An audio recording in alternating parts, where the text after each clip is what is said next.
The snow hadn't reached Riverrun yet, but the chill in the wind warned of what was to come. Robb Stark stood near the battlements, looking east, always east. His bannermen thought he was watching for Lannister movement, but the truth lay thousands of miles away across the narrow sea. It had been weeks since the Raven arrived, bearing a simple scroll sealed with a dragon. No one else knew. Only Catelyn had read it with him. Her face had twisted in worry, then in bitter disbelief. "A Targaryen," she had whispered, clutching the parchment. "Robb, this is madness." But Robb had made his decision the moment. He read the words, "I come not for the Iron Throne, but for a future unbroken by the past. Let ice and fire unite, and we shall end the lions together."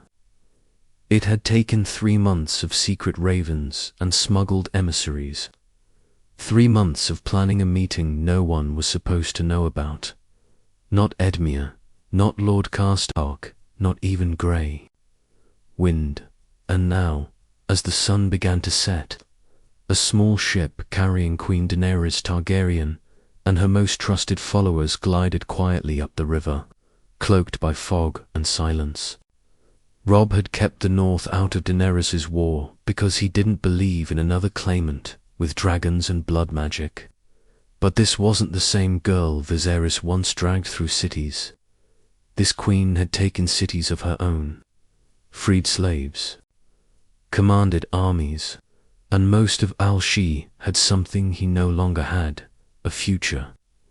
Jane Westerling, the girl he'd married out of guilt and honor, was gone, taken by fever. His love for her had been true but fleeting.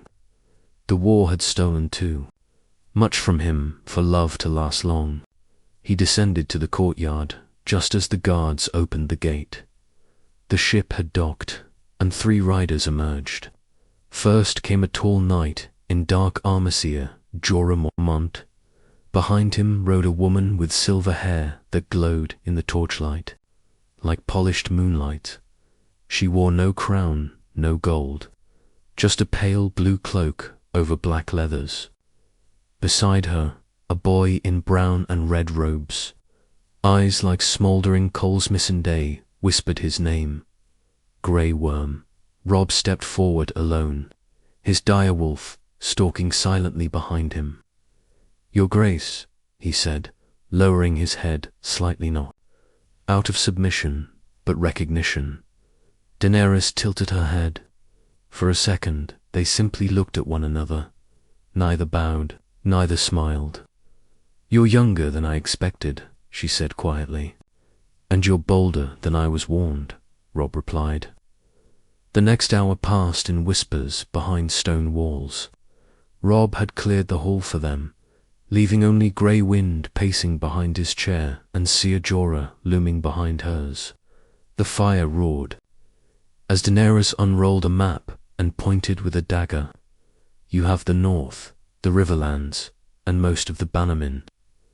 I have ships, unsullied, and 3 dragons," she said. "Together we can burn the Lannisters out of the rock and end this war." Robb studied her eyes. There was something in them, not cruelty, but resolve. This was a woman who would see everything through to the end, even if it killed her. "And what do you want in return?" he asked. She looked at him calmly. "A husband who knows what loss tastes like. A kingdom built on justice. And when we win, I want a child raised in a world without thrones built of swords." He didn't respond at first. He looked at the map, at the wine, at the fire, anywhere but her. Because he could feel something twisting inside, him hope, maybe. Something he thought he had buried when Theon betrayed him and Winterfell burned. "If we do this," Robb said slowly, "you'll make enemies on all sides. The South will never kneel to a northern queen, especially one born across the sea." Daenerys smiled, faintly. "Then let them burn. I didn't come here to kneel." That night they walked the battlements in the cold. No guards, no attendants. Just two rulers who had lost too much and wanted something that wasn't built on bloodshed. By the next morning, the news was whispered among the Stark camp. The Dragon Queen had arrived, and she had not come for war. She had come to marry the Wolf King. But in the dark halls of the twins, Walder Frey heard the rumor and spat into his goblet. So the young wolf spits on my daughter for a foreign whore, he snarled to his sons. Let's see how loyal his new queen is. When her king starts to bleed, the drums of preparation beat loud in the halls of Riverrun, yet not all those who heard them celebrated. Word spread like fire in dry grass. Some called it a brilliant alliance. Others whispered blasphemy, a Targaryen and a Stark, fire and ice. It wasn't just a marriage, it was a declaration of defiance against the old ways. Lord Roose Bolton didn't say a word at first. He stood near the shadows during the announcement feast, watching Daenerys with cold, calculating eyes. His bastard, Ramsay, had already sent word from the Dreadfort. If the wolf forgets his own blood for dragon's pawn, perhaps the North should find a new king. But none of that mattered to Robb in that moment. She sat beside him now, silent and regal. Daenerys wore a deep crimson gown stitched with northern fur across her shoulders. Her silver hair was braided in the old Valyrian style, but her hands, one resting on Robb's, the other on the goblet, showed none of the nervous trembling of a girl out of place. She belonged, or at least she carried herself like she did. I think they hate me, she whispered to Robb with a faint smirk. They hate everyone who isn't from the North, he replied. They still call me Boy King when they think I don't hear. Then let them hate, Daenerys said, her voice lower. So long as they obey, and they did. Almost did. Lord Greatjon Umber raised his cup and bellowed to the Queen with dragons. May she roast some Lannisters for dinner. The hall echoed with nervous laughter and hesitant cheers. But Robb saw the way some men averted their eyes. How, Lord? Karstark leaned in and whispered to Bolton. How Catelyn Stark barely touched her food. Her face had worn the same expression, all day, tight lips, eyes full of regret. Later that night, she found Robb alone in the godswood, the old weirwood tree looming over him like a witness. She's not from here, Catelyn said softly. She doesn't understand our ways. The North, your people, they will never kneel to her. Robb turned, tired. They said the same about me, Mother. They said I was too young, too soft, but they followed. They followed your father's name, she replied. Not dragons. Robb sighed. I'm not asking you to like her, but she's not Viserys. She's not mad, and she didn't come to rule alone. She came to end the war, to build something better. Catelyn looked at the snow falling on the red leaves, and Walder Frey. He won't stay silent forever. I'll offer him gold, land. His daughter will marry a Tully instead. He'll accept it, but he wouldn't. Even as the final preparations for the wedding began, ravens arrived with cold replies. Walder Frey had agreed to host Edmure Tully's wedding. Yes, but he made no mention of the Stark betrayal. No threats, no insults.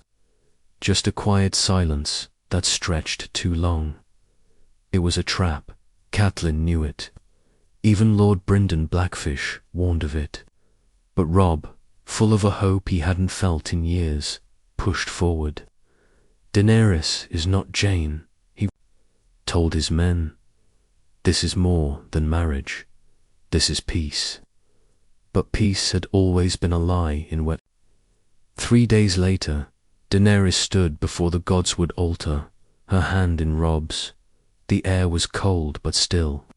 Her dragons Viserion, Rhaegal, and dragons circled far above, silhouettes against the morning sky.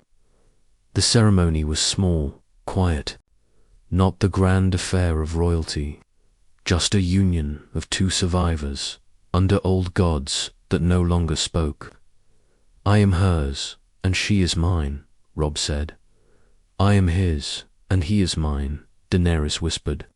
When their lips met, a cheer rose from those, watching, some honest, some forced. But far in the distance, where the twins cast long shadows over the green banks of the Trident, Lord Walder Frey finished writing his final raven. To Lord Tywin Lannister it read, "The wolf has taken a dragon to bed. My halls are ready. Tell your lions to strike when the music plays." He sealed it with wax and blood. The road to the twins was damp with spring melt, yet it felt colder than the snows of the north. Robb rode at the front, his queen beside him, cloaked in the stark furs she had been gifted after the wedding. Daenerys wore them proudly, but even she could feel the tension tightening with every mile. The bannermen had gone quiet.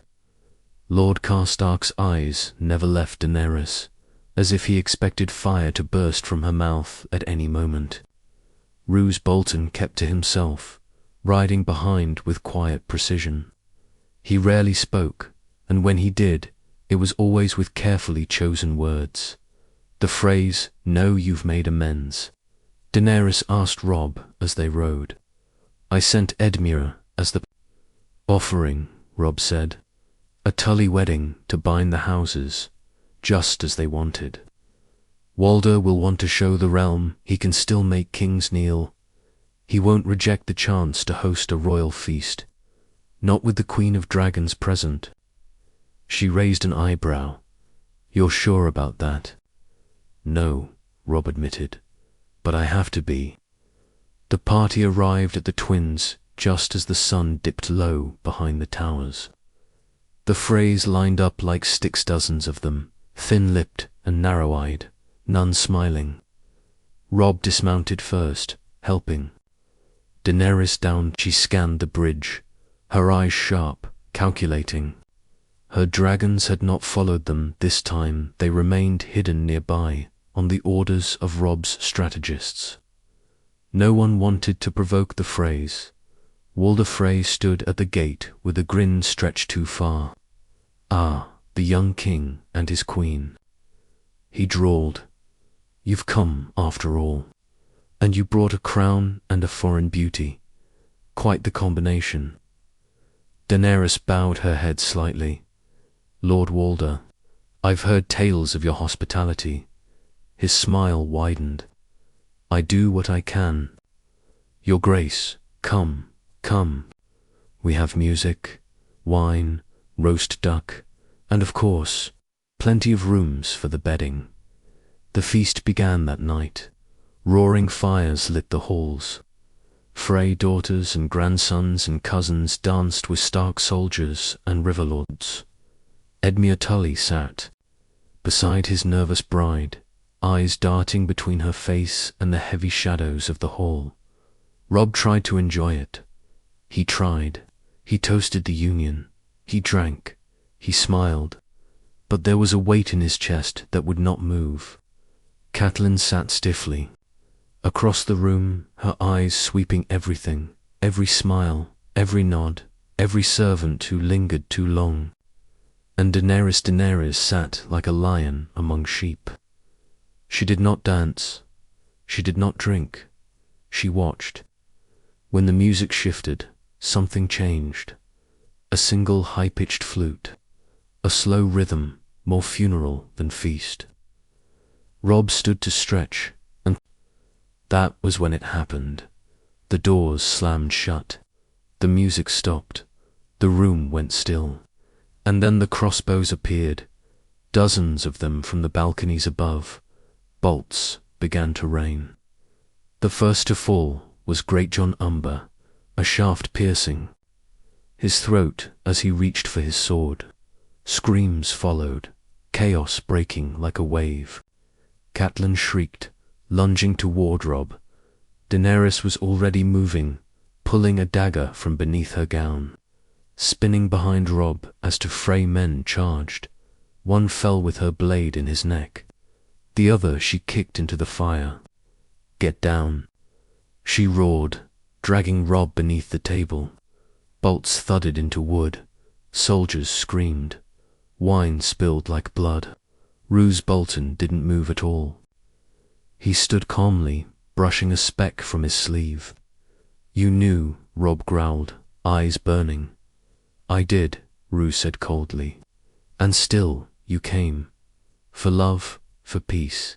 He leaned in. "Fools often die nobly." Daenerys rose behind Robb, her hands slick with blood. "You'll regret this," she hissed. "I doubt it," Roose replied, before shoving a blade into Robb's side. But before the knife could bury itself, a deafening roar shattered the air. The hall's roof cracked. Fire poured through the windows like a flood. Dragon then came. Regal and Viserion. The dragons had arrived. Wood splintered. Flames exploded. Frey screamed as the beasts descended in fury. Robb slumped to the ground, bleeding but alive. Daenerys dragged him behind a pillar, blood streaming down her arm. "Stay awake," she shouted. "Look at me, Robb. I thought we could change." He gasped. "So did I," she said, tears forming in her eyes. "But first, we survive." Above them, the Freys burned. Smoke choked the air as fire painted the stone walls red and gold. The great hall of the twins, once full of smug, laughter and poisoned wine, was now a furnace of death. The dragons roared above, their wings shattering rafters, their flames cleansing the treachery with brutal finality. Daenerys pulled Robb through the splintered remains of the high table, each step a struggle. His blood left a trail across the cracked floor, but his eyes stayed open barely. His breaths were shallow, uneven. He tried to speak, but the words wouldn't come. "Don't," she whispered, voice hoarse with soot and grief. "Save your strength. We're not dying here." From behind them came a scream, the high-pitched wail of a Frey woman set ablaze, her skirts flaming as she collapsed into a pile of charred bones. Steel clashed briefly in one corner, where Stark men still fought, but it was chaos. The ambush had worked too well too fast. Most of Robb's bannermen had fallen before they could draw steel. Only a handful remained, fighting like desperate animals under tables, against walls, in puddles of blood. Then came Catelyn. She staggered from the smoke with a blade in one hand, blood soaking her gown. Her hair was wild, her eyes red not from smoke, but from the sight of betrayal. She reached Robb just as Daenerys pressed a cloth to his side. "He lives," she gasped. "For now," Daenerys replied through gritted teeth. Catelyn dropped beside her son and grabbed his face. "Robb, you look at me. Do you hear me?" His eyes fluttered. He coughed, blood running down his chin. "He needs a Mester," Daenerys said. "Now, there are none here who'll help," Catelyn said bitterly. "But there's a Septon in the lower tower. He treated wounds during the Greyjoy rebellion. He might a crash above them stopped her cold." Roose Bolton stood atop the crumbling balcony, flames licking round him. His cloak was gone, his armor blackened, but his eyes still held that eerie calm. Stubborn to the end, he called down, "Even the dragons won't save you from what's coming." Daenerys rose, blade in hand, her face smeared with ash and blood. "Come down then, traitor. Let's see if your dagger speaks as confidently as your tongue." He didn't. He turned and disappeared into the burning corridors, the coward's way. Daenerys wanted to chase him. Her blood screamed for it, but she turned back to Robb, who groaned as Catelyn and 2 remaining Stark guards began lifting him. We need to move now, Daenerys snapped. The dragons will cover us, but they'll burn this place to the ground. Outside, the chaos had spilled into the courtyard. Flaming arrows rained from towers, but Viserion swooped low, torching everything in his path. Dragon landed atop the west gate, crushing it beneath his claws and letting out a roar that shook the stones. Missandei appeared from the smoke, leading a dozen Unsullied who had circled the twins from the river. She was shouting orders, cutting down fleeing Freys with ruthless precision. Grey Worm followed behind, bloodied but standing. "My queen," he said, spotting Daenerys. "We secured the docks. A boat waits. We can escape north or downriver." "Take Robb," Daenerys ordered. "Get him to the boat." "I'm not leaving you," Catelyn said. "You're not," Daenerys replied. "You're coming too. You think I'm letting the mother of the king bleed in this place?" They moved together, ducking through corridors thick with smoke and bodies. Every few steps they found a friend, fallen Lord Manderly's son, Seer Wendell, his eyes wide with shock. Mage Mormont, cut down with her sword still in her hand. Two Karstark men lying together, burned beyond recognition. But worse were the Freys who begged for mercy. Daenerys gave none. A boy no older than 12 reached for her cloak, sobbing. "Please, don't." She struck him with the hilt of her blade and kept walking. "Mercy is how we got here," she muttered.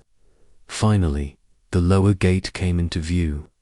Viserion circled above it, warding off any Freys who dared to stand. The dragons recognized her now. She was queen of more than just Slaver's Bay. She was the fury Westeros had forgotten. They made it to the boat. Grey Worm helped Robb aboard, followed by Catelyn, shaking and silent. Daenerys was the last to step on. As she did, she looked back at the twins one final time. Smoke billowed into the sky. Screams echoed across the river. And then came Drogon, flying low over the bridge with fire in his belly. With one final blast, he turned the towers to rubble. Stone collapsed, fire surged, and the twins, once the smug seat of betrayal, were no more. As the boat pulled away, Daenerys sat beside Robb, placing a hand over his chest. His eyes opened briefly. He smiled faintly. "We survived," he whispered. "Barely," she said. "But that's enough, for now." And in the distance, the smoke curled up like a signal to the realm. The war was not over, but the game had changed forever. The river ran black with ash as their boat slipped silently into the mist, cutting south through waters littered with floating debris and scorched wood. Behind them, the ruin of the twins still burned a monument to betrayal, vengeance, and what happened when fire was treated like weakness. Daenerys stood at the bow of the vessel, her hand resting on the rail, eyes fixed on the distant smoke. She had seen cities burn before. She had burned them. But this was different. She hadn't come to Westeros for fire and blood. She had come to build a future, to break the wheel. Instead, her first royal feast in this cursed land had nearly ended in a massacre. Her husband now lay dying below deck, his flesh split open by treason. She clenched her jaw as wind whipped her, silver hair across her face. Somewhere above the clouds, her dragons, flue scouts and guards, always circling. Grey Worm appeared silently at her side. "We need to stop soon," he said. "The wound must be cleaned again. How far to Seaguard a day?" "If we keep rowing," Daenerys nodded. "Make sure we do." Below deck, the cabin was dark and smelled of blood and vinegar. Robb lay on the bunk, his tunic torn open, a blood-soaked cloth pressed to his side. Missandei worked quickly, whispering instructions to a young Riverlander healer they had pulled aboard just a girl, barely 15, but with quick hands and fearless eyes. Catelyn Stark sat nearby, her face hollow and unmoving. She hadn't said a word since the boat left the shore. Only when Robb stirred in pain did she blink. "He's strong," Missandei said softly. "He'll survive this." "You don't know that," Catelyn whispered. "I do," Daenerys replied from the door. She stepped in, her boots heavy with river water, her eyes locked with Catelyn's. "I didn't cross the narrow sea to bury a king, and I didn't marry a ghost. He's going to live, because he has to." Robb groaned then, trying to rise. Daenerys rushed to his side. "No," Missandei warned, placing a hand on his chest. But Robb was awake, pale, sweating, but awake. "Did we make it out?" he murmured. "You did," Daenerys said, brushing his hair back. "The phrase didn't." He coughed, wincing. How many did we lose?" Daenerys didn't answer at first. Catelyn stood. "Too many. Lord Umber, Lord Manderly's son. Most of the River Lords, half the North's strength. Gone." "I should have listened to you," Robb muttered. "Should have waited." "No," Daenerys said, her voice firm. "We walked into a trap, but that doesn't mean the marriage was a mistake.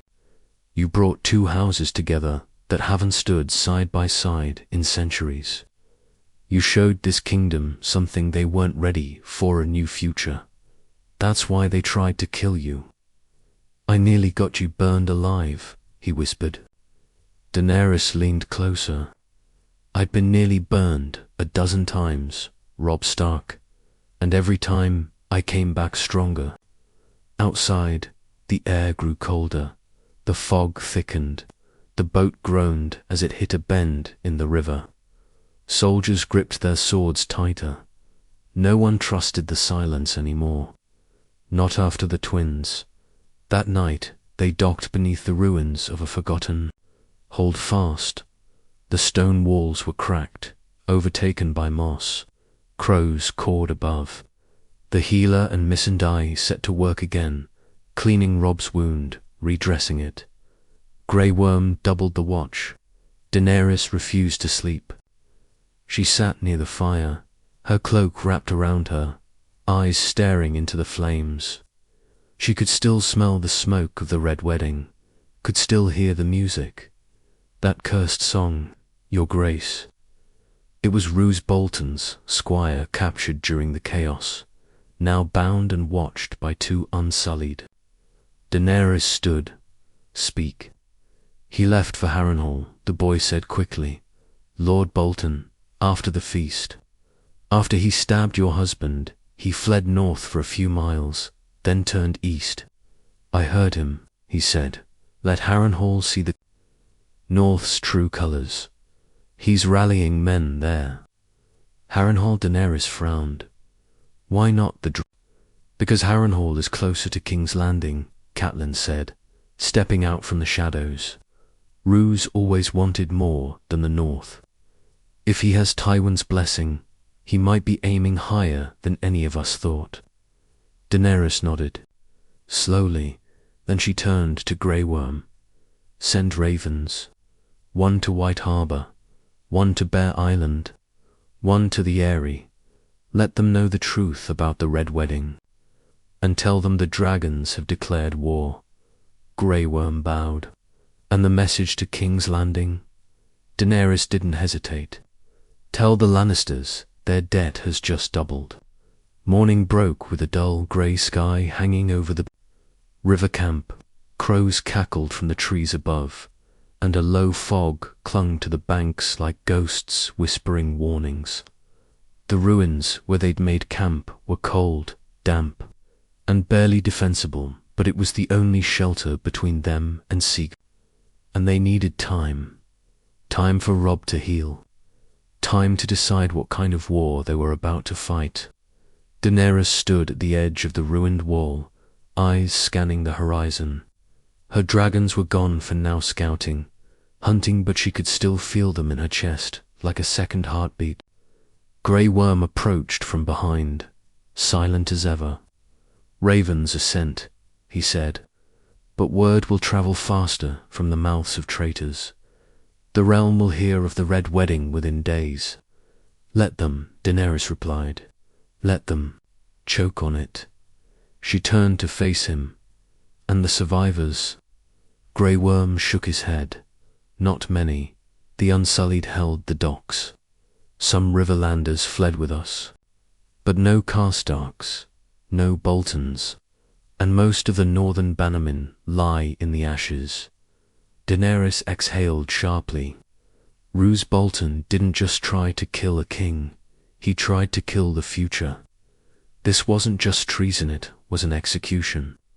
Grey Worm didn't respond. He didn't need to. They both understood. She descended the crumbling stairs and entered the cabin where Robb lay resting.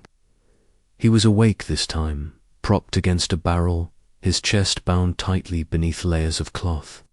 His skin was pale, but his eyes had regained some of their light. Catelyn sat beside him, her hand resting on his. "How many?" Robb asked. "Too many," Daenerys answered honestly. "You've still got a crown, but not an army." He didn't speak for a long moment. Then, "My bannermen are dead. My allies scattered. I lost them all, because I thought love could win wars." Catelyn lowered her head. Daenerys stepped forward. "No, you lost them because you trusted the old rules. Guest rights, oaths, tradition. But men like Walder, Frey and Roose Bolton don't follow rules. They rewrite them." Robb looked at her. "And what would you rewrite?" "Everything," she said. "No more lords who bend with the wind. No more thrones built from bones. A kingdom ruled by strength, not bloodlines. Fear when it's necessary, mercy when it's earned." He watched her carefully. "You're not the girl I met in Riverrun." "No," she said. "And you're not the boy who swore never to love again." Outside, Missandei approached, urgency in her step. "Your Grace, riders, from the east, bearing House Blackwood's banner." Daenerys and Robb exchanged a glance. Catelyn rose. "Immediately, Blackwood," she said. "They've always hated the phrase." Within the hour, a small escort of riders entered the camp. Lord Tytos Blackwood led them, an aging warrior with a long scar down his cheek and a sword that looked older than he was. He dismounted and knelt before Robb and Daenerys both. "My king, my queen, word reached us of the massacre. House Blackwood does not forget its debts. We're yours, if you'll have us." Robb tried to sit up. "You still stand after all this?" "Aye, barely, but we've men-bowsed fortifications and won more Thingravens from the Vale. Lady Lysa Arryn is stirred. Word of the Red Wedding has shaken her. She may no longer sit idle in her eyrie." Daenerys smiled faintly. "Good, let her tremble. She's been quiet too long," Lord Blackwood continued, "and there's more. The Ironborn in the north are in disarray. With their fleet scattered, and your uncle still captive, they're vulnerable. If we act now," Robb groaned, trying to move. "If you're not ready to lead an army," Catelyn said quickly, "you're barely alive." Daenerys raised her hand. "He doesn't have to." She turned to Grey Worm. "Gather what remains of the Unsullied. Have the dragons follow us along the coast. We strike the Ironborn first. Reclaim the north. Show them the wolves are not dead." Robb's eyes narrowed. "And what about Roose Bolton?" Daenerys' tone dropped to a whisper. "He's mine." That night, around the fire, the camp grew louder than before. Shouts of hope, steel being sharpened, men rebuilding banners. They were few, but not broken. And when Drogon returned from the dark, landing with a snarl that shook the trees, the men stood in awe. The war hadn't ended at the Red Wedding. It had only just begun. Snowflakes drifted across the charred remnants of a fishing village on the eastern coast of the north, silent as ghosts. The Ironborn had been here not long ago. Burnt ships, gutted houses, children's toys frozen in the mud. This was what they left behind, and now Daenerys Targaryen had come to take it back. Her army, small but sharpening, moved quickly. With the dragons flying ahead and word of Robb Stark's survival spreading like wildfire, more and more Riverlanders and Northmen rejoined their cause. House Blackwood sent more men. The Mormonts sent 20 warriors, but 20 fierce ones. Even House Glover, once skeptical of Robb's decision, sent steel and food. What began as a broken retreat from the Red Wedding had become a creeping wave of retaliation. One village at a time, they were bleeding the Ironborn dry. Robb sat upright now when he travelled, riding in a covered wagon. The wound still tore at him with every jolt of the wheel, but he refused to be carried like a corpse. Not anymore. The North needed to see him alive, even if it meant clenching his jaw through every mile of pain.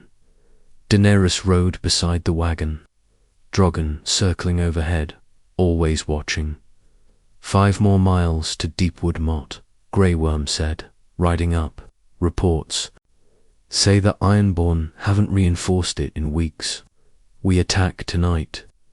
Robb leaned forward. How many defenders? No more than 50, Daenerys said. We outnumber them. We burn the gate. No mercy. Robb looked at her. You're certain they held our people in cages? They butchered small folk like sport. Her voice was cold now. I gave mercy to slavers once, and they repaid it with rebellion. No more. Robb studied her for a moment, his lips pressed into a tight line. You haven't changed, he said quietly. You've just stopped pretending. There's another way. Is that a warning? She asked, her eyes never leaving the road. No, he replied. It's a promise. If I live through this, I want to rebuild the North, but I want it to be safe. That means blood first, then roots. That night, fire came to Deepwood, Motte. Rhaegal dove from the clouds, a pillar of flame pouring from his jaws. The wooden gate didn't last a heartbeat. Unsullied, stormed the walls. Northman followed, screaming vengeance. Grey Worm moved like a ghost, silent and merciless, his blade flashing in the moonlight. Daenerys entered last on foot. No crown, no armor, just her cloak, her fury, and a curved blade still stained from the twins. Inside, Ironborn warriors dropped their weapons the moment they saw the Dragon Queen approach. Her eyes said more than her fire could. They didn't beg. They knew better. The last one, a captain with a mouth full of broken teeth, spat at her feet. Which, he hissed. You'll burn like the rest. She slit his throat herself, slowly, by dawn. Deepwood Motte flew to banners, the direwolf of House Stark and the sigil of House Targaryen, 3-headed dragon, black and red, flapping in the cold wind. The first Targaryen banner to fly in the North in over 100 years. Robb stood at the gate, leaning on a crutch. He looked thinner, older, but alive. When the freed villagers saw him, they fell to their knees. Some wept, others simply touched his hand like they couldn't believe it. Daenerys watched from a distance. She didn't smile. Catelyn joined her, wrapped in a fur cloak. Her face was still shadowed with grief, but there was something harder in her eyes now. Sharper. You're changing him, she said. Daenerys looked away. The world changed him long before I did. And yet, Catelyn said, he listens. To you, more than me. More than any lord. Daenerys didn't answer at first. Then, he's a good man. That's why he's always at war with himself. He wants justice, not vengeance. But this realm doesn't understand the difference. Catelyn studied her. And you, what do you want? Daenerys hesitated. For once, she didn't have an answer. I thought I wanted peace, she finally said. But maybe I just want to survive. Maybe that's all we're doing. Catelyn looked down at the snow. No, she said. You're doing more than surviving. You're building something. Just be careful what kind of queen you become in the process. That night, Daenerys stood on the wall of Deepwood Motte, watching the dragons sleep in the snow-covered field below. Robb joined her, moving slowly. He leaned against the wall beside her. You think we'll make it to Winterfell? She didn't answer immediately. Winterfell is just a place, she said. It's what comes after that scares me. Robb looked at her, his voice softer now. You don't have to carry it all, you know. This war, this kingdom, the dragons. You don't have to burn everything. She met his gaze. Don't I? He reached out and touched her hand. Just briefly, enough to say, I'm still here. In the distance, a raven flew across the sky, dark wings slicing the dawn. It carried news southward to King's Landing, where Cersei Lannister read it by candlelight and smiled bitterly. So the dragon and the wolf live, she whispered. Then, let them come. I've buried kings before. Snow blanketed the field outside Winterfell, as if the gods themselves wanted to cleanse the north of its blood and sins. But no amount of snowfall could cover what had happened here. Burned farms, desecrated cairns, dead wolves nailed to trees. The Boltons had claimed the castle, and with it, the Stark legacy. And now, after the Red Wedding, after the betrayal, after Deepwood Motte, Robb Stark had come to take it back with fire. From the hills beyond the tree line, Daenerys watched Winterfell in silence. She wore no crown, no war paint, just leather armor beneath her black and red cloak, her hair braided tightly. Beside her stood Robb, pale but upright, leaning lightly on a cane carved from weirwood. He no longer looked like the young wolf. He looked like a ghost who'd clawed his way back from the grave. They'll have the gates closed tight, Grey Worm said, pointing at the fortified walls. Scouts say Bolton has no dragons, but he has men, at least 200 inside, and flayed corpses on the ramparts. Daenerys' jaw tightened. He wants us to see them, to remind the North who rules now. He's wrong, Robb said.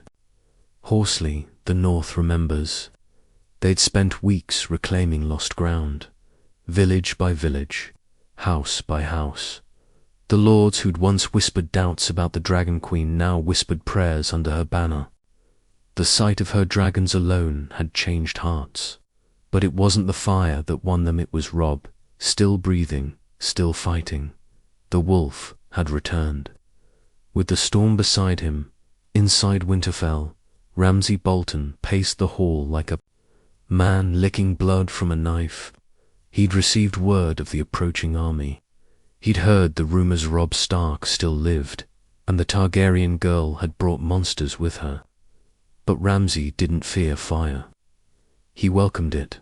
I wonder if the dragon screams like the wolves did, he murmured to a terrified servant girl as he cut an apple with a dagger. Perhaps I'll mount her skull on the gates. Perhaps I'll take her first. By nightfall, the battle began. Viserion descended first, his flames scattering the outer guard towers like dry twigs. Rhaegal followed, ripping a hole in the western wall with a blast of green fire that lit up the dark like a second moon.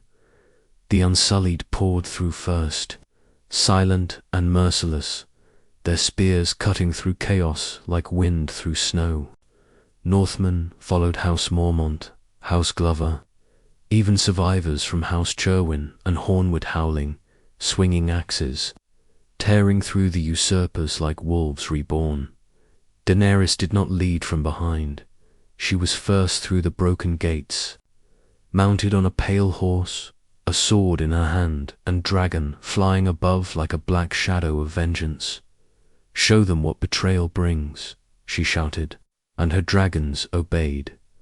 Inside, fire danced through the halls as the last of the Bolton soldiers tried to mount a defense. They failed. Robb entered Winterfell on foot, cloak torn, face drawn. He passed the stables where he'd once played as a boy, the yard where Jon Snow used to train, the walls where Arya had climbed. Ghosts of the past clung to every stone, and then he saw Ramsay.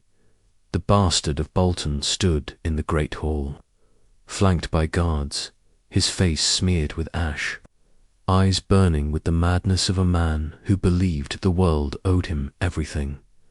Well, Ramsay said, smiling. "Back from the dead, are we? With a Targaryen whore and flying lizards to help you cheat." Robb didn't let him finish. He drew his sword and lunged. Their blades met with a scream of steel. Ramsay was faster, unhinged, unpredictable, but Robb was stronger. Wounded, yes. Slower, but he had purpose. He had a kingdom behind him.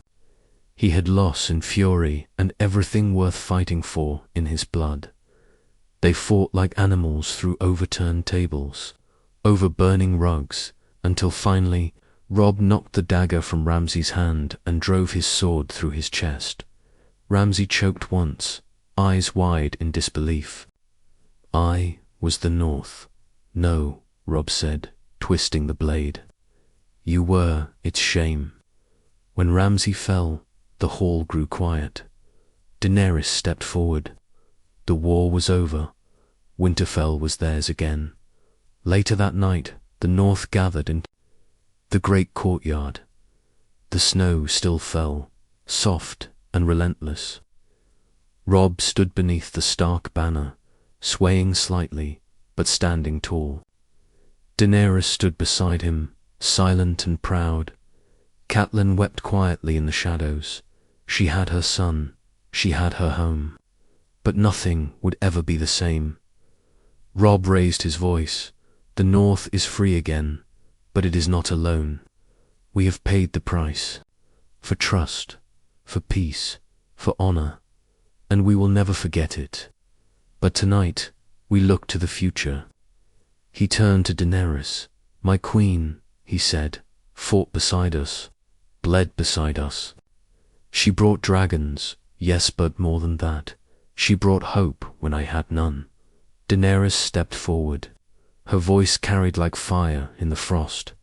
"I do not come to rule the North," she said. "I come to rebuild it. With you, I do not want a throne of swords. I want a kingdom of flame and snow reborn. No more kings in the shadows. No more queens across the sea.